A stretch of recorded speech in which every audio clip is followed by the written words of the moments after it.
Okay. I guess we have to consent to be in live stream now. Look at that. Go. Oh, I know. I don't know what happened, Dan, but I just clicked the box. Welcome back, everybody, to the Birdies and Bourbon Show.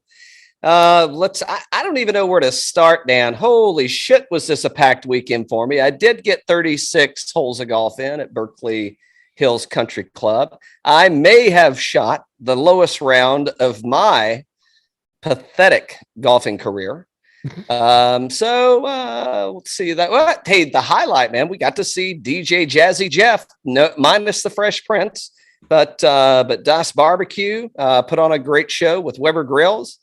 And we threw a few beers back and had a hell of a large time. What about? I thought you were supposed to be off playing golf last week. Oh, it was raining, so didn't get a chance to do that. But I did see your pictures with the Jazzy Jeff. That seemed like that was pretty damn cool. Yeah, it was fun, man. Hold on. Back to this. Deflected. I see what you did there. I see what you did. But no. Hold on. So I think. You were where kind of middle North Carolina up in the mountains, right? Cashiers, yeah. Highlands. Mm-hmm. So if I'm hearing you correctly, you said it rained. So what do they close the courses in the Highlands when it rains? They do for me. I see. All new meaning to mud ball. Hey, heard it here first, boy. Dan, I tell you, talk about somebody that's committed to the show and the cause. Keep up the good work, Dan. You're really bringing it home out there, bud. Bringing it. Bring in the heat. Bring the heat. Well, I'll tell you. So I just picked this up yesterday, by the way, on the way to Berkeley Hills. So it's the only bottle, and it's not North Carolina, but it's the only bottle that I could find on the shelf out of all these bottles. I know it's hard to believe. Oh boy. But Whiskey 43 is the only bottle I could find that has a North Carolina tie to it. I would have, mind you, been drinking tequila. But I may have drank it all yesterday, celebrating the first PGA Tour victory of Abraham Ancer. So cheers to Abe. I thought for sure Harris English had that in the bag. I was like, I don't even think anybody's going to catch him, but I guess 2 double bogeys and a bogey on the back nine. It doesn't look good on the scorecard and it doesn't hold up well. It doesn't get you into the playoffs either. Speaking of playoffs, I mean, it's just like I feel like the playoff stretch in men's professional golf looks a lot like Patrick Reed's schedule. It's every week, back to back to back to back to back. I mean, I don't know. I haven't looked at this yet. We'll need to look this up. We need to get our stat person on this one. It is the 2021 season. Is it the most playoffs ever in a PGA season? I don't recall ever seeing this many, but it's not one, 2 people playoffs. I mean, we're talking 3, 4, the Olympics, I think with a 7-man playoff or 7-person playoff. It's just like ridiculous, man. I mean, these guys are getting just better and better and better. And we're mentioning a lot of names that it's like, who in the hell is that guy? I mean, you still can't pronounce Seamus correctly. And Seamus. Seamus. Excuse me. Seamus, the Seaman. But I don't, I mean, I'm not complaining about it, but man, it seems like it is harder than ever to win a PGA tournament these days. So again, congrats to the Tequila Man, Abe Ancer, on his first victory. Said he's waited his whole life for this. So there you have it. And who couldn't? Sam Burns and Hideki just couldn't hold on there. I think you mentioned it, right? You thought Hideki had made that putt. Oh, and I did too. I mean, I don't know. Hideki's playing some damn good golf now, and he's showing up in Greensboro this week. So I don't know. We'll see where we get to. I was a little surprised that he was going to be showing up in Greensboro, but in fact, he is. So that's good. But I thought he made that putt. It looked great to me. Hey, congrats to the Ancer man, and to answer the Tequila Man. We talk about him quite a bit. We've been big fans of him for a long time, and it's great to see it. I mean, what's odd is it's like, he's cleaned up the hair, he shaved the beard, got a new caddy, and here he is. And then boom, here's my victory. Victory. Market a zero, Donnie. I'm done. Yes, and I think I could be wrong because I was definitely partly cloudy at the end of the day yesterday. If you couldn't tell from what I was posting at birdies_bourbon on Instagram. Dixie had a great time, by the way. She really dude. Let me tell you, Dixie. She was really bird dogging the drone. So I forget the guy's name, but somebody that was there from a media standpoint. They had a drone, and they were kind of flying it out in the audience. And Dixie just starts barking, man, like just attack mode. And she's staring up in the sky. I'm like, oh, shit, Dixie must have gotten my liquor. But no. And as I continue to look, I'm like, oh, it's a drone. I guess she doesn't like drones. Who knew? Who knew Boykins didn't like drones? New one for me. But yeah, good, great tournament in Memphis. Who else? What else did I see? So I saw Alex Castle, so the master distiller at Old Dominic's in Memphis. She looks like she hosted Balionis over there for some whiskey tasting and a tour of Old Dominic Distilling. So that looked like a good time. I didn't get my invitation for that, by the way. Did you? No. Must have gotten lost in the mail or something. Must have. Alex does a phenomenal job with that bourbon and everything over there. I mean, good stuff. So I'm sure Amanda had a really good time. I mean, it's kind of hard to beat that in Memphis, I would think. What do you think? I'm upset would be the wrong. I'm disappointed that I didn't get the invitation. I would have loved to have been a party to that conversation and that tour and tasting. So yeah, looked like good times. Let's see. So we're entering into. So this is the last tournament. Oh, well, hold on. I may not be done. Did I tell you I shot a 77 yesterday?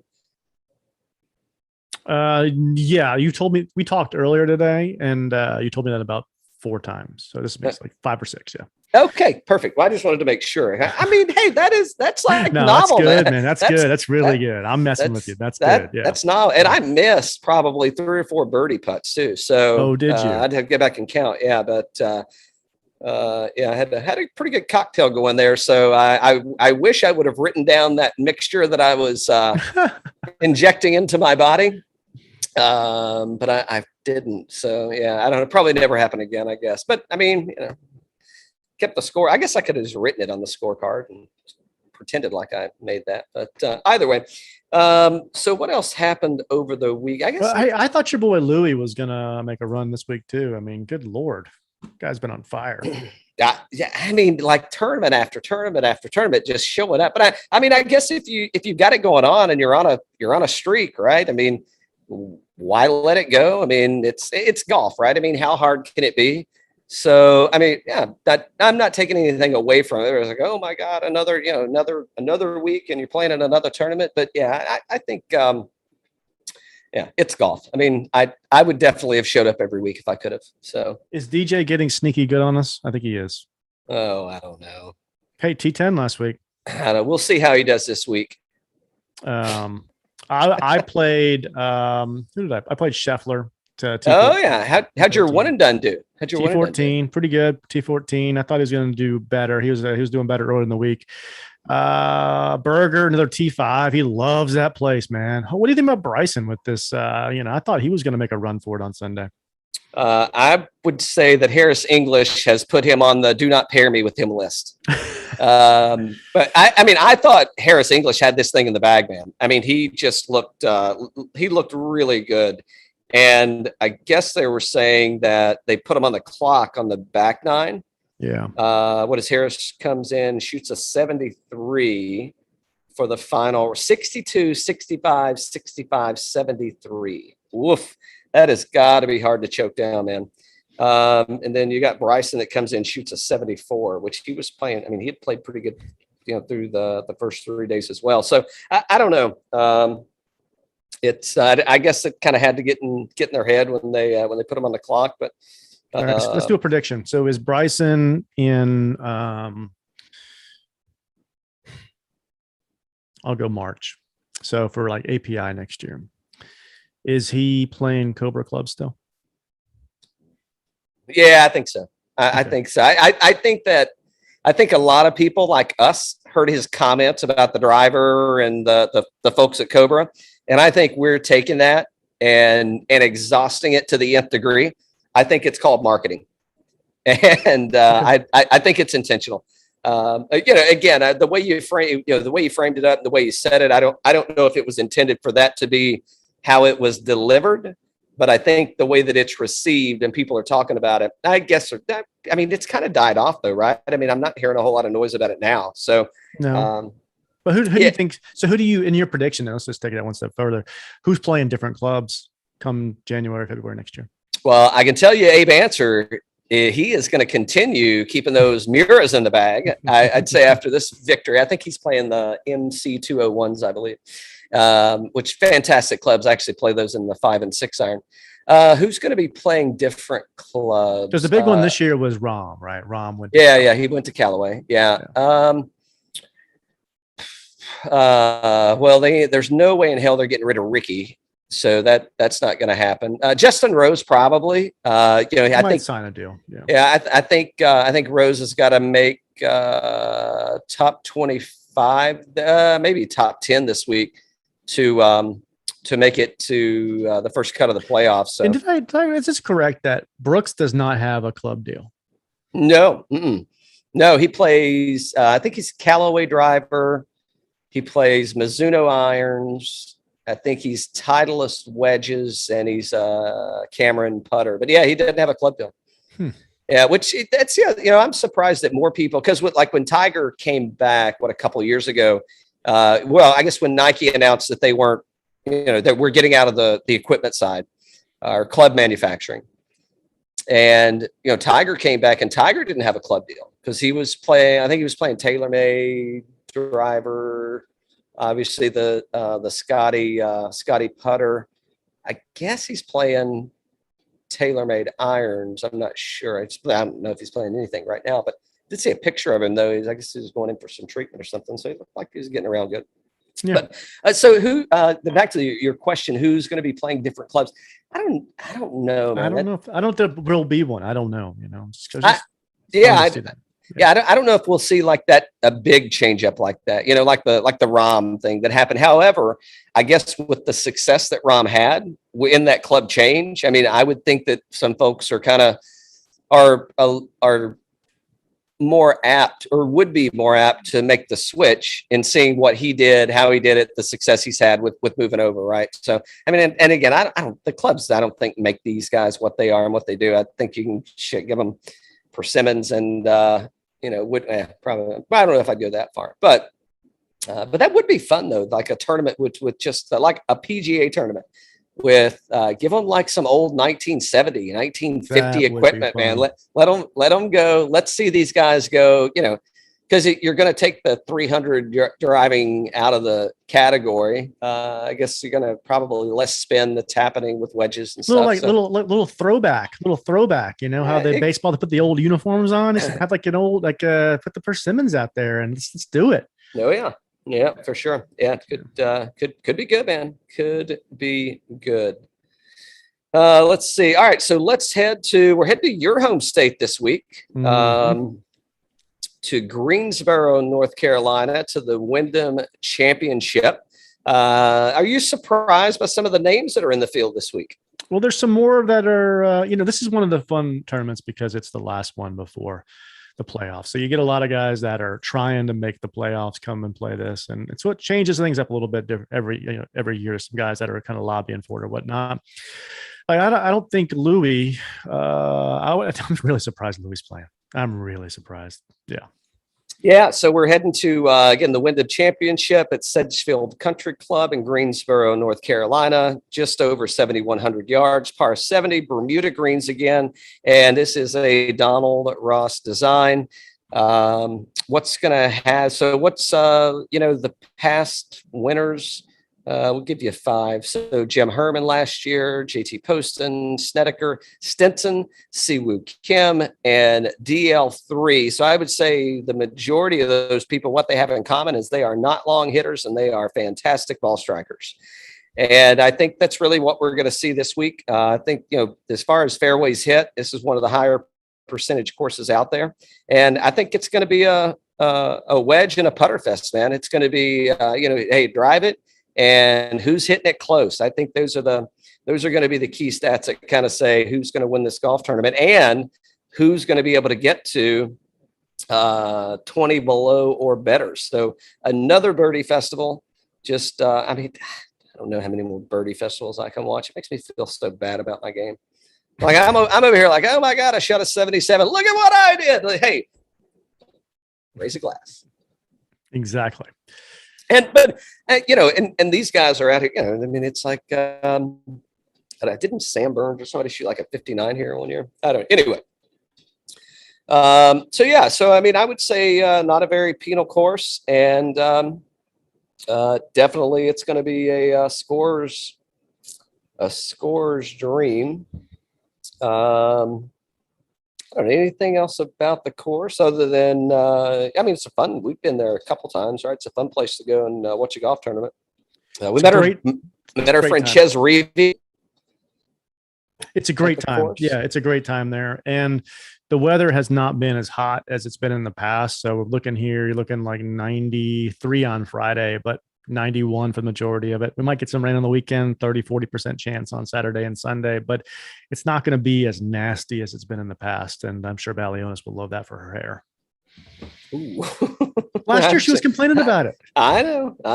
Yeah, it's humid out here. Yeah, the fun thing that they do there, and I forget what it is, but they do that huge sandcastle, like the sand sculpture thing right at the entrance there, which is always pretty cool to see. So, yeah, so great, fun tournament, man. If you haven't been to the Wyndham Championship, it's I would say it's a kind of a lower key tournament where you got access to everything, easy to move around, not overly crowded. Course was pretty easy to walk. I mean, nothing too strenuous. So I guess it depends on how much you celebrate while you're there, on how easy it is to walk. So yeah. Mm-hmm. All right, man, let's peel through this thing. Let's, who are you surprised that's there? So in the $10,000 and above range, the elite squad of golfers, you got Hideki Matsuyama, just the course stud, Webb Simpson, and Will Zalatoris. I think this is second week in a row he's been in that upper premium tier. Patrick Reed, it seems like he's on his 28th week in a row. I don't think it's quite that much, but I think it is 7 or 8 weeks straight for him. And Jason Kokrak round out the $10,000 range. Who are you seeding in $10,000 or higher, Dan? And are you surprised to see Hideki at $11,000 as the most expensive player? No, but give me a second here. So close your eyes. Don't look at your screen. Let me give you a little couple stats here. Missed the cut in 2018. Last 5 starts, T59, cut 77, withdrawal T8. How much do you think that player is? I think that player is 10,300. I mean, seriously, those are not great stats. I know the guy's a stud, but I mean, he had some back problems or whatever, but holy cow. I mean, 10,300. I mean, and he played great last week. I'm not picking on the guy, but good Lord. I don't know how to think about some of this pricing. Do you? Willie Z, just from a stats perspective, and by the way, thank you to Fantasy National for providing us with the information. We greatly appreciate it. And thanks Turtleson for providing us with this great attire. I don't know. I'm surprised to see him still sitting in the $10,000. Well, hold on. Let me ask you this. So if you think Willie Z is overpriced at 10.3, who do you replace him with? In any range, who are you putting in there?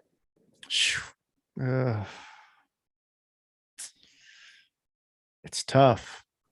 I mean, the question is, if you drop him down, who comes up? I mean, I think Reed could come up. You could swap those. You should swap those two. Kokrak. I mean, Kokrak's been playing great. You look at Kokrak last 5 starts or so. He won. Then he missed a cut, and it's T12, T26, T34. So, I mean, that's solid, right? I mean, he's a little cheaper than him. I'd swap those two. Yeah, I get your point is, but I mean, just the recent form hasn't been good. But I guess he's back in form now with his back.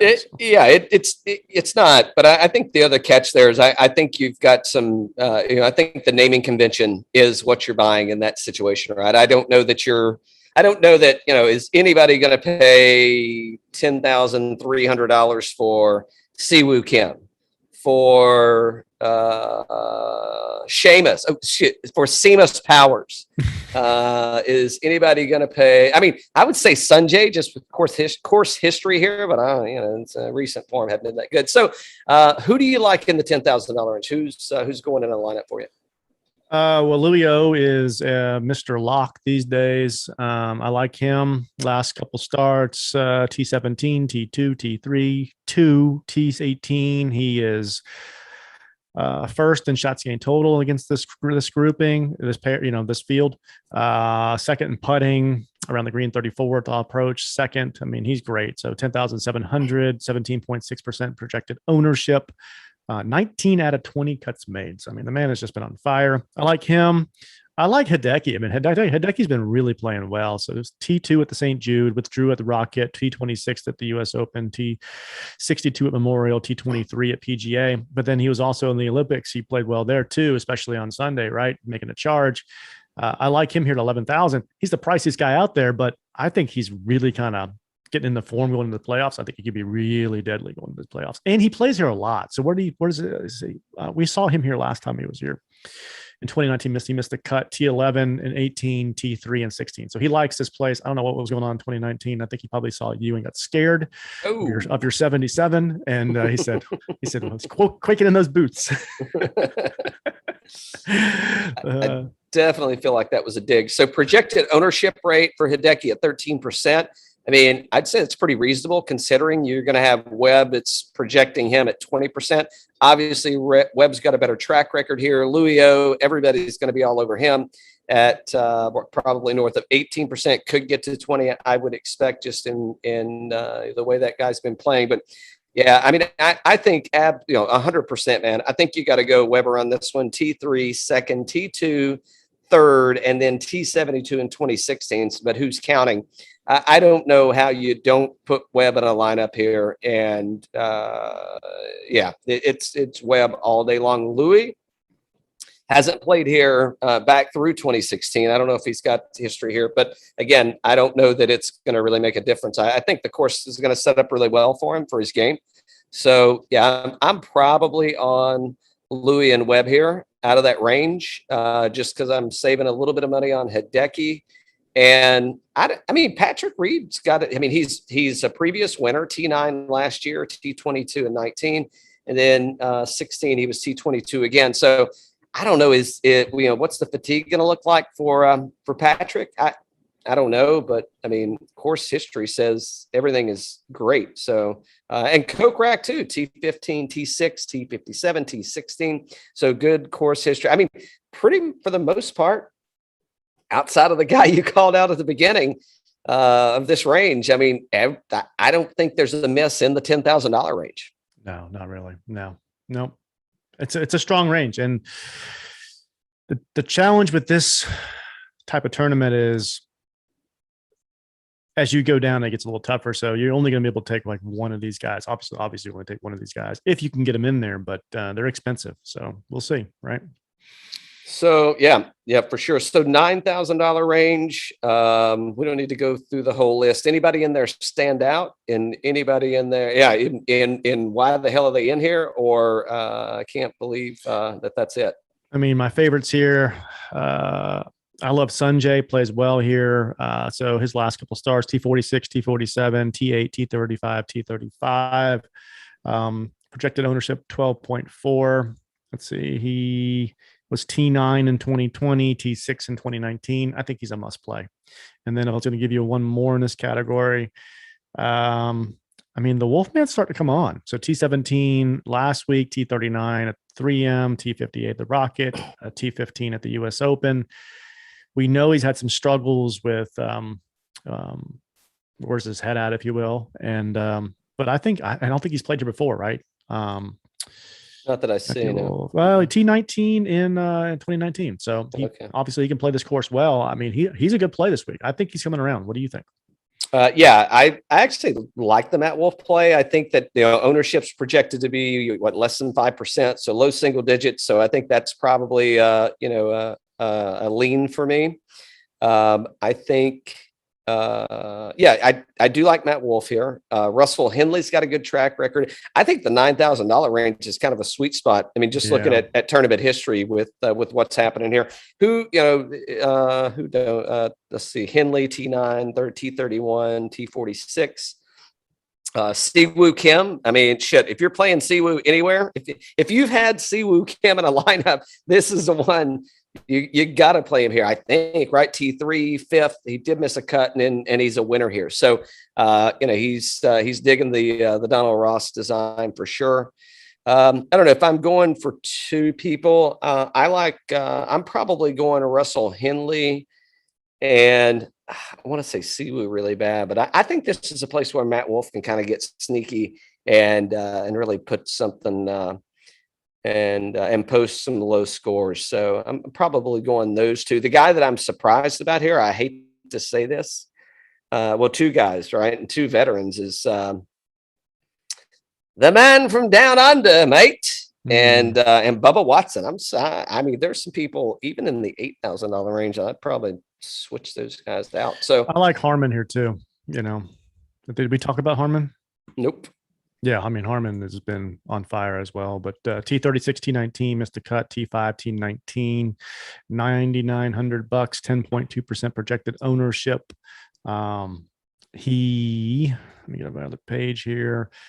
T27 and 20, T6 and 19, missed a cut in 16. That's a long time ago, but he plays well here. It's his type of course. I like him here.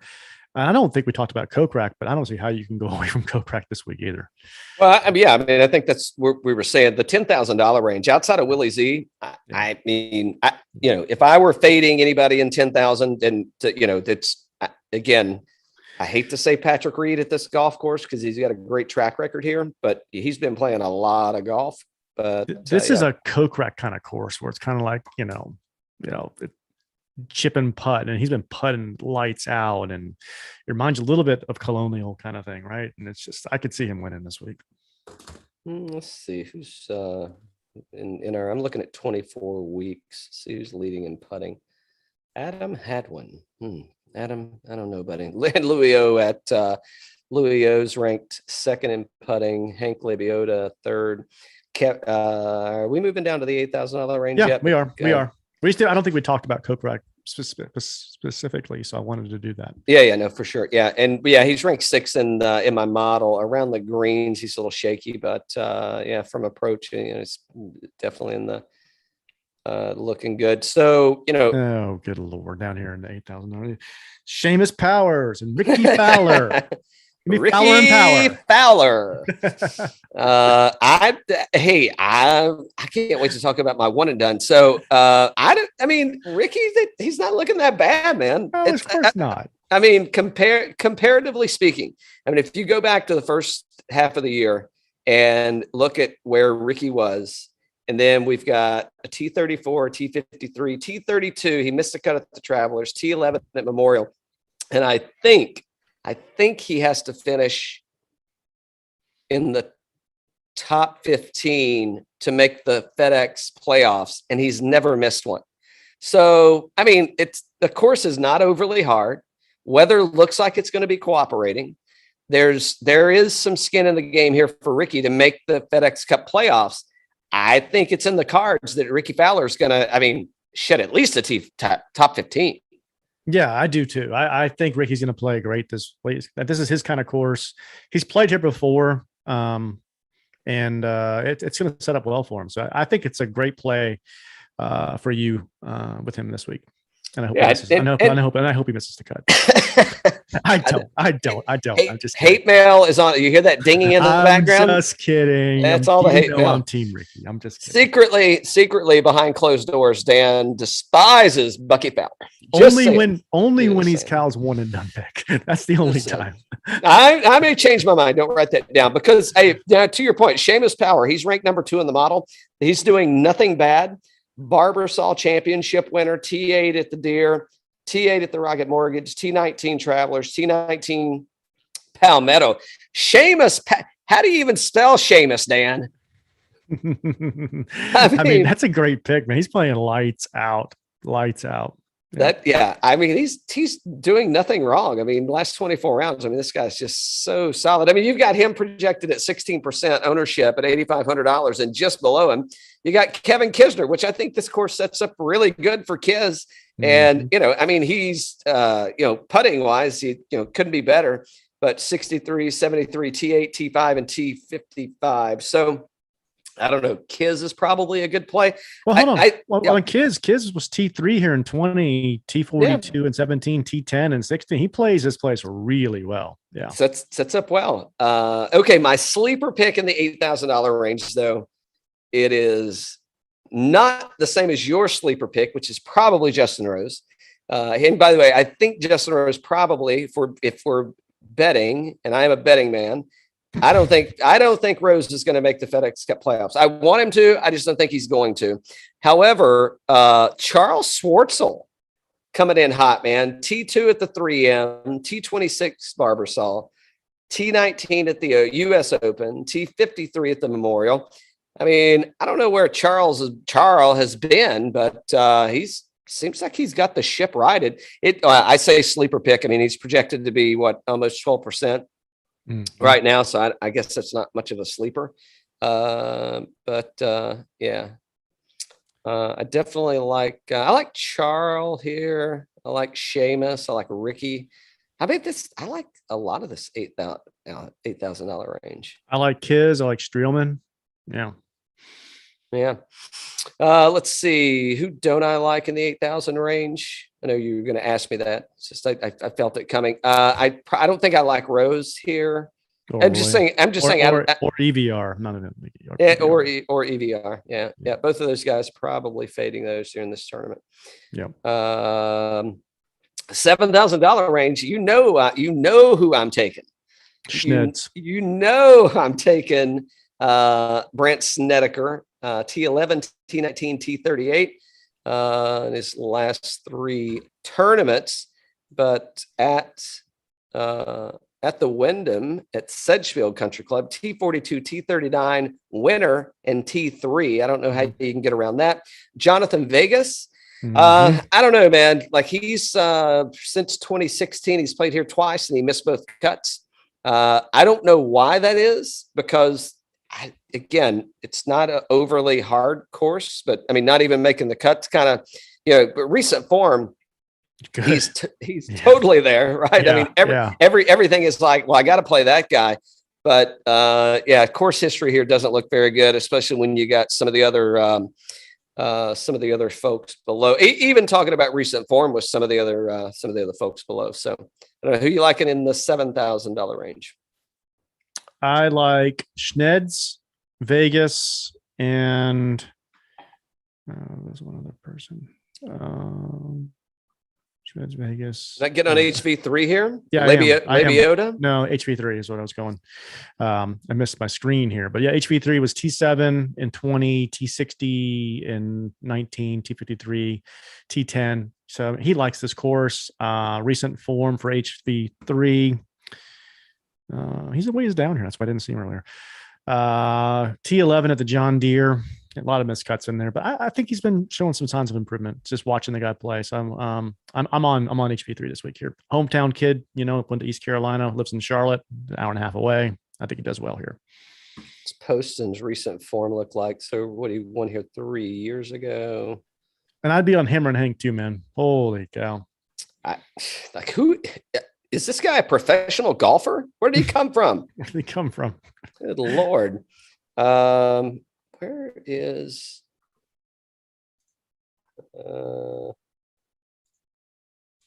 Kazire. So he's ranked 2 in points, 16th in strokes gained total. That's not who I was talking about. Oh, I was talking about Poston. Yeah, Poston's kind of struggling a little bit. Let's see what he's done recently. So I'm looking at past 20. I looked at 12 and 24. I didn't see much difference. So he does putt really well on Bermuda. Poston does. And you got 28th at 3M, second at Barbasol, missed at John Deere, 40th at the US Open, 65. Maybe. I mean, he's got good course history here. So I don't know. Maybe I am leaning a little Poston here. But for sure, Sneds all day. Jonathan Vegas. I want to say yes. It's just putter probably is going to be questionable here. I think Taylor Gooch might look good here. I mean, his weakest ranking is off the tee, but fairways are going to be easier to hit at this course than what he's been playing. So I don't know. Yeah, I'm going Lebiota, Sneds, and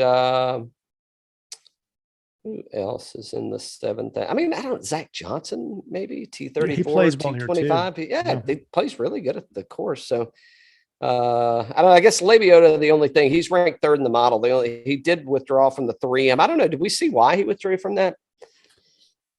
It said, I think that was a couple of weeks ago. Like his dad was in. It did say trouble. Yeah, I think it said personal reasons, but I didn't catch his dad was having some health stuff going on. Yeah, I got you. Mm-hmm. Mackenzie Hughes is ranked 95th. Yeah, I was looking at him too. Yeah, I mean, recent form T6, T14, T76, T15. I mean, like his results look good, but man, it looks like he's been struggling off the tee, struggling on approach, and I just don't think this is the kind of course where that's going to set up very well for you. Given, I mean, it's hey, give me a driver, a wedge, and a putter, and let's go get it done. So. Don't forget about Doc Redman, $7,000, T3 last year. Hometown guy. We did meet his dad there. Did we meet his dad last year or two years ago? I guess, 2 years ago. Yeah. Mm-hmm. Yeah. 2 years ago. Yep. So that was a fun time, obviously. Okay. I'm not frozen up anymore. I'm still frozen up. You'll have to carry the weight as usual, Dan. I can hear you. No. I'm saying my screen on my screen's frozen. Yeah. So I like the 7,000. There's a lot of good plays down here, $7,000 range. Yeah. Ches Reavie plays really well here. Adam Shank is another one that's let's see what Ryan Armour. Right.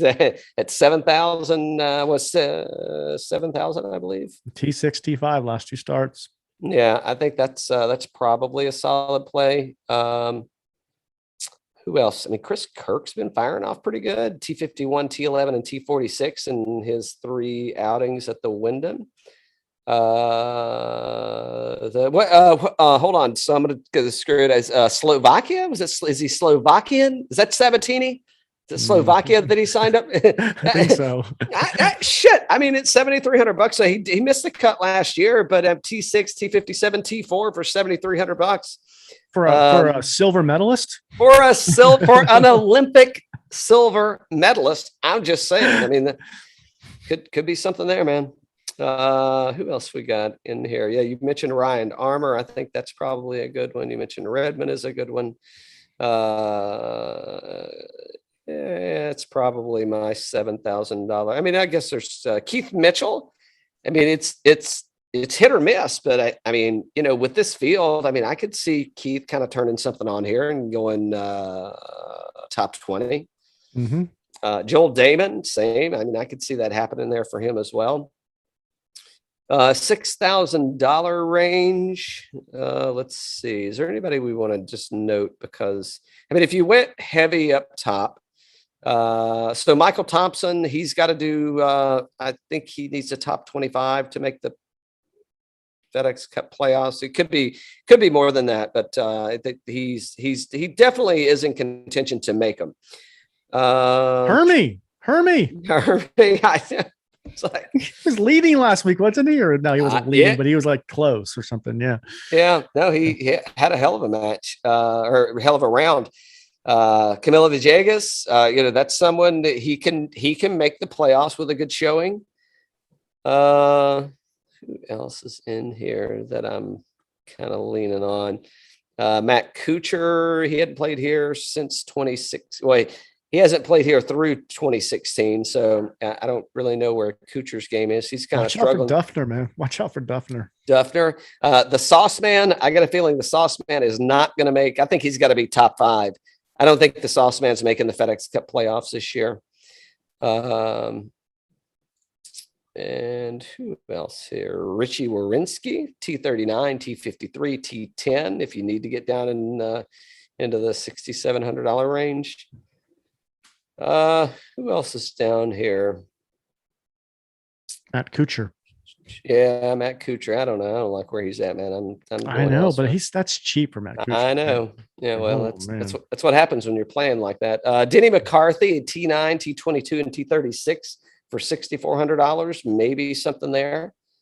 Yeah, then probably good with the $6,000 range. I think there's so many people in that $7,000-8,000 range that you're not really going to need to go down that low. I mean, Norlander's getting into form. Yeah, looked pretty good. So yeah, that's kind of where I'm at with that one, Dan. Okay, one and done. I want you to go first because this may be long for I may be long-winded in my one and done. I'm going Mark Hubbard. Okay, mark it down, Dan. Mark it down. Brian Harman for me. Ooh, Brian Harman. I think I played him earlier this year. By the way, speaking of, what are the standings on the one and done? You're ahead by like 3.25 million. And the purse at this thing is like 6.4. So the winner is going to come away with like 1.5 or something. Yeah. So you need a win, man. I need a win, but I've got the playoffs coming up too. Yeah, it's true. So Brian Harman's going to miss the cut. And I'm probably playing DJ next week. DJ's definitely going to miss the cut. So I like where this is. I like where this is going. Okay, I'm stepping out on a limb here. I know that you think you're going to call bullshit on this one,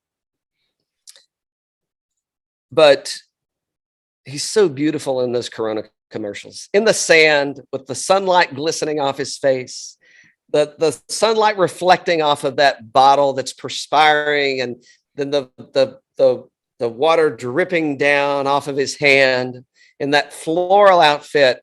Give me Bucky Fowler, and I don't know, could be a victory. Could be. I could put the nail in the coffin this week.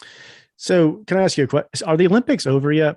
Like completely done or no? I don't think so. But you might be in trouble. Come on, Rick. Let's watch. Come on, let's watch. Oh no. Oh, I can't believe you said something like that. Hold on, do you bing. You know what? That's hate mail, Dan. That's more hate mail. I'm more hate mail. He's married to an Olympian, like the Summer Olympics kind of stuff. She probably wants to watch it with him at 3:00 in the morning. It's true. And again, congratulations. I mean, she is pregnant, so it's like, hey, let's take it easy here and I need to get my rest. So notables. Let's see. So Mark Hubbard's got to finish top 5 to make the playoffs. Ryan Moore, top 5 to make the playoffs. Sabatini, top 5.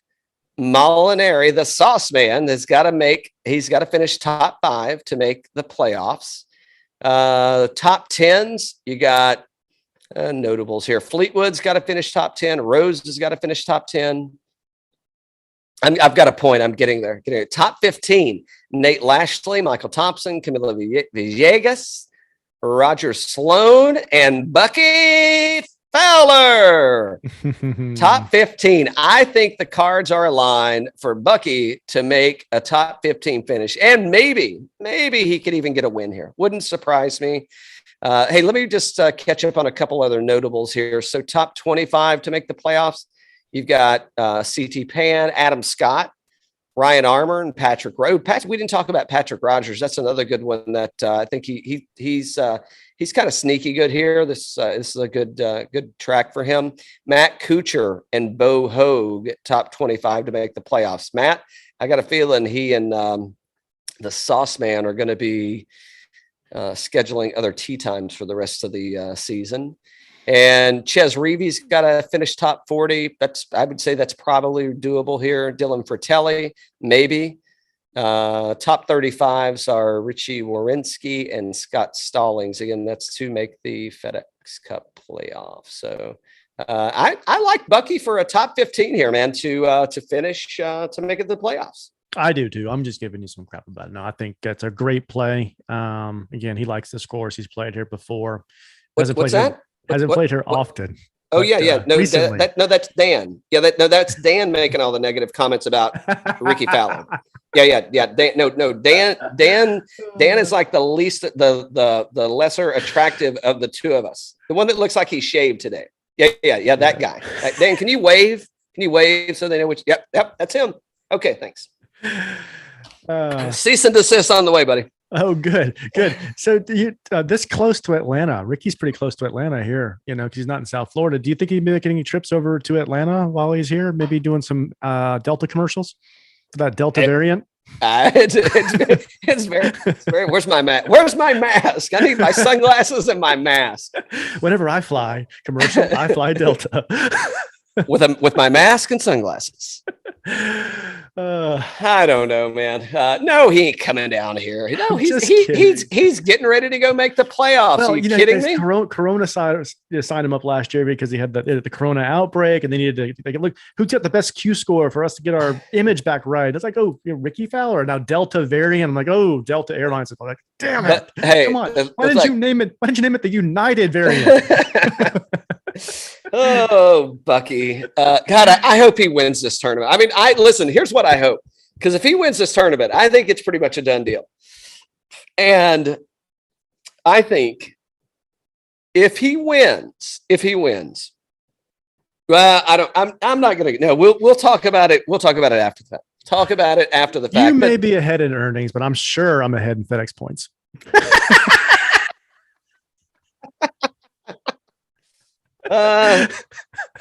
Noted. Noted. Let's see what's coming up on the show. I don't know anything else about the Wyndham Championship other than I'm pissed off and I'm not going to be there. I may get in the car and just drive my ass up there. You never know.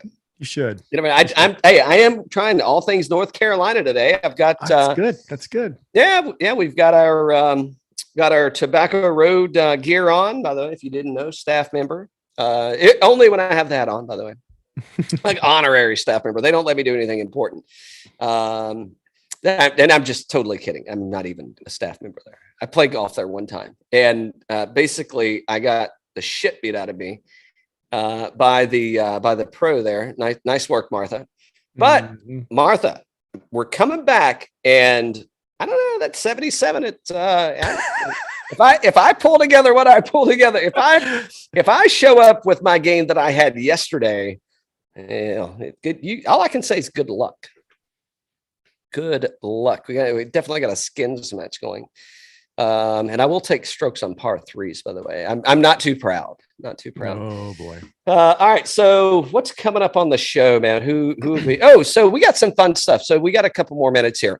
So and I don't know if we're going to go live or not, but we do have a show coming up really soon with and I'm probably going to screw this up in the way I say it, but I'll speak loosely with the reporter, investigative reporter that did the when Pappygate was actually happening. So the investigative reporter in Kentucky is coming on the show, and we're going to kind of break down the whole Pappygate show that's on the heist, and it's been out for a few weeks. So here's what I would say about the heist. I'm not necessarily advocating for you to go watch it. Dan and I just thought it'd be fun to kind of get a behind the scenes, and Mr. Bowman is he's featured in the documentary. I guess it's a documentary, whatever we'll get clarification on what it is, but I'm going to call it a documentary for lack of a better term. And I mean, I thought it'd be kind of fun to get it like straight from the horse's mouth, right? Because there's a whole lot. It's if you're into bourbon, whiskey, whatever, it's entertaining enough. But I think the shit that really goes down and that kind of gets broken down and who's doing what and how it's all happening. And you've got this sheriff that's like, so just like laser focused in on this one dude that's, I don't know, he's like his softball team captain or some shit. But there's steroids, there's scandal, there's like literally barrels of wild turkey in his backyard under a tarp, and then they're stealing Pappy Van Winkle and all these things. So I think it's going to be a really, really fun kind of deep dive into it. It'll be more about Pappygate than it will the show that's featured on Netflix. But I think it's going to be really cool to hear somebody that was that involved in the investigation, kind of getting into that deep dive of it. I think that's going to be a really cool show. We've got, I think we have split rails coming on the show pretty soon. I haven't used these yet. I just got this today, but we would like to know if you were going to try and improve the flavor on a bourbon, which bourbon would it be? So, and I haven't used it yet. I think there's a couple in here, so I think they're probably one-time uses. But we'll get the spiel from those guys. Good Times Bourbon is coming up pretty soon, like real soon. So they'll be on the show. I'm trying to think of who else. PB Dye had a chance. He did caught up with him over the weekend, and in PB fashion, he said, "Good to talk with you, my friend. Long drives and short putts. Be sure to check out Tom Patry Golf. He's got a really cool show coming up on the 15th. It'll be an Instagram Live with another PGA teaching professional or PGA coach." I don't know, Dan. What else do we have going on? I think this week we're going to be releasing Clearwater Distilling. And that was a fun show because we had some pretty unique spirits on it. When I say unique, I had never had a light whiskey before. And I thought it was like a Bud Light, but it wasn't. Bud Light. Yeah, if you are into 14-year-old whiskey, and it is a light whiskey, some people sit on the fence about it. It was a thing, and it was sourced from MGP. But go check out the show with us and Clearwater Distilling. He did a rye and Armagnac blend, which is really good. And again, the 14-year light whiskey. I thought I had it right behind me. But when I did get a message from him, he said that he was almost sold out. So if you're looking for a bottle of that, and he sent a bottle for us to taste on the show, and I ordered another bottle. That's how good. Oh, the light whiskey. So, yeah. Oh man, that's awesome. Yeah, and a couple other people that are friends of the show on Instagram had reached out because I'd posted some pictures of it, and they're like, "Hey, what's it about?" And I had some offline conversations with them. So I think there were at least three or four other people that ordered some bottles of it and got the same feedback from them. They were like, "Holy shit, man, this is like really good stuff." It's like I got to put this up because there's no more 14-year aged use around. So yeah. Enough of that. Long story short, we got a lot of good shit coming up. Hit the like button, leave a comment, good or bad. We don't care. We take it either way. We take birdies and we take bogeys, and we love good whiskey. Until next time, Dan. Cheers.